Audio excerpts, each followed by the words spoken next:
Good afternoon, everyone.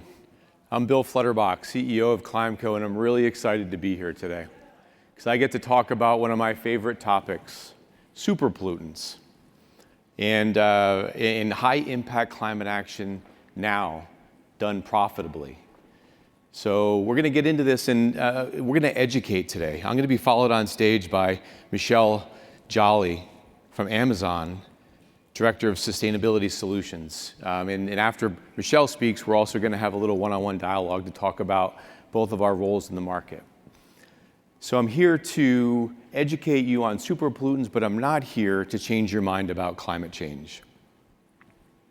I'm not here to talk about that we're behind the curve of the potential weather catastrophes ahead of us.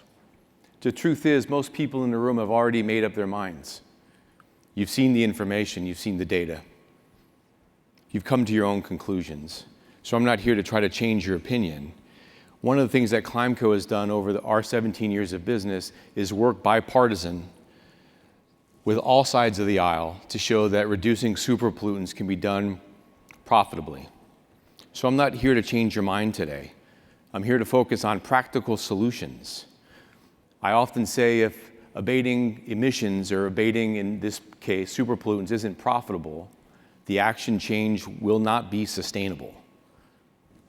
A really important aspect. So regardless of where you are in the spectrum of belief, skepticism, urgency, or optimism, there is a climate risk business case right in front of us. And I'm going to date myself a little bit because just to show you where the business case is. I was born in the late 60s. So in 1980, I was already a weather geek. And a little secret about me, I'm a meteorologist. 1986, I went to Penn State to become a meteorologist because I love the weather. And I followed the storms from 1980 on. Well, it just so happens this little organization called NOAA, they follow the storms as well.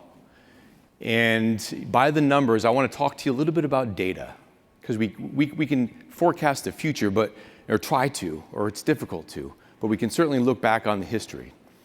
Some of the data that's in front of us, NOAA said in 1980 there was 3 storms that resulted in $1 billion of damage each. So 3 $1 billion weather event storms in 1980. Fast forward to 2020 to 2024, there was on average 23 $1 billion plus events during that period. 23, that's an 8x increase. I lived during this time. I've seen it. Like I said, I'm a weather geek.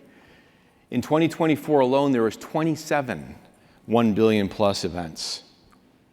$185 billion was spent in 2024 of US taxpayer money associated with climate events, severe weather events. And I don't have to look back too far into 2025 in July to think about the tragedy as somebody who lives in Texas of the Guadalupe River. There's 5 to 11 inches of rain that occurred over a 2 to 3 hour period, flooding the canyons with 20 foot of water rapidly. 109 lives were lost. 27 of them from one youth camp.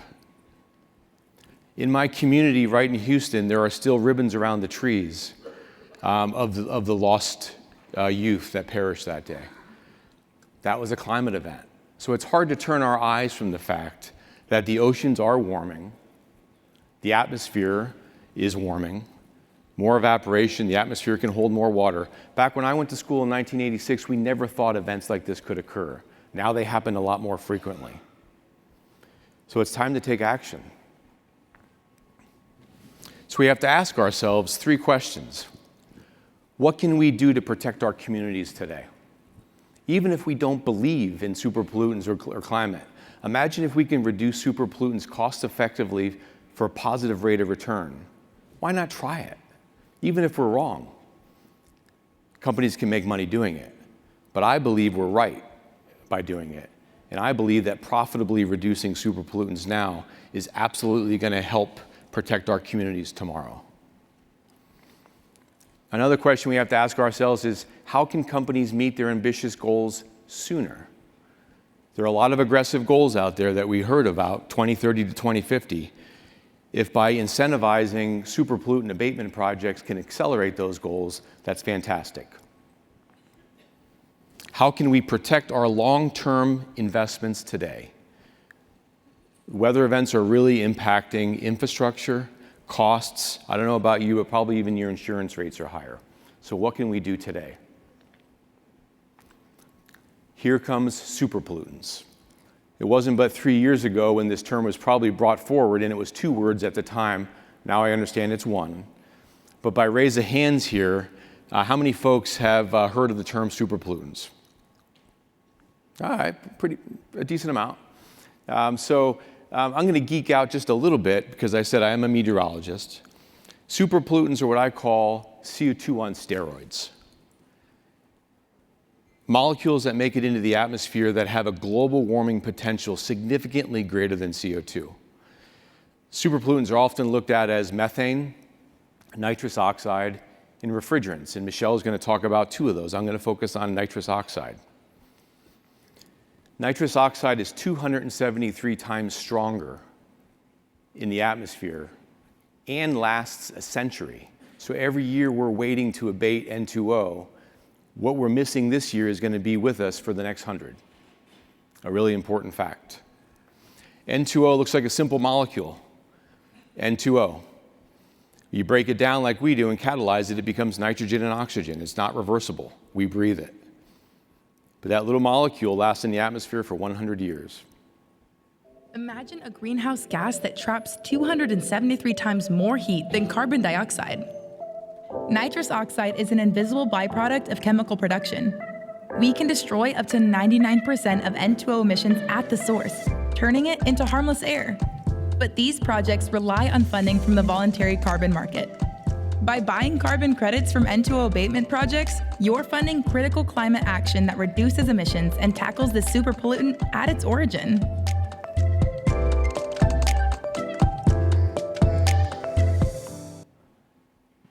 That's a fun little claymation video about how we use the markets to create change, use the markets to create demand and bring revenue to the facilities that are abating. So I know what you're thinking, like, what do I touch that actually has nitrous oxide, that cause nitrous oxide emissions? Let me just point out a couple. In the purest sense, nitrous oxide is actually produced as a relaxer. Perhaps you've gone to the dentist and inhaled it. I joke, I used to enjoy doing that when I was a kid. Now I'm destroying it because it's 273 times stronger than CO2. But other uses of the product, if you think about the areas that we focus on, it's really petrochemical. It's looking at ammonium nitrate production. Ammonium nitrate goes into fertilizer application. Ammonium nitrate goes into mining for critical minerals.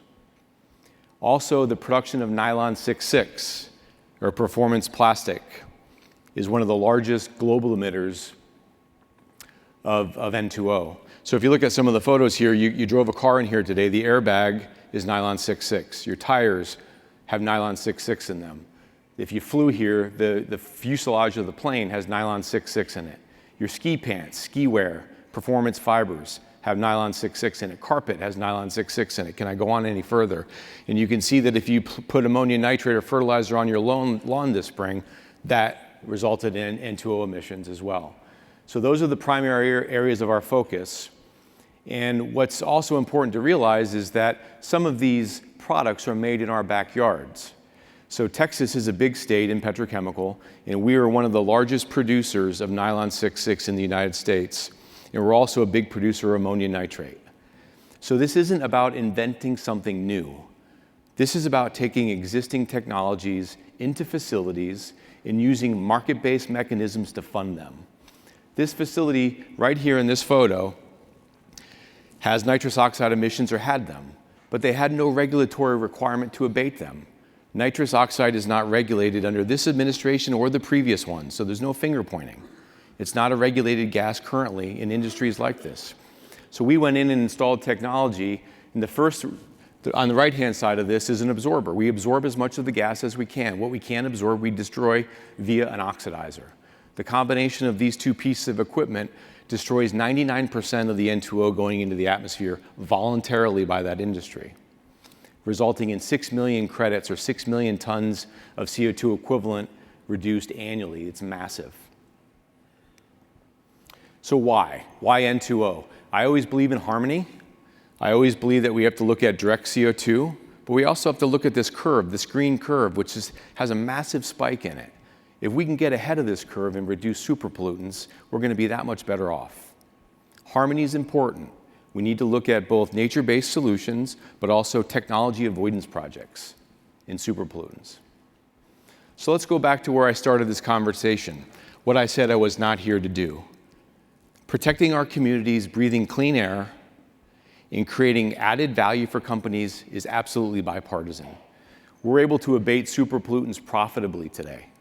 How do we continue to build this momentum? We need both sides of the aisle to be successful.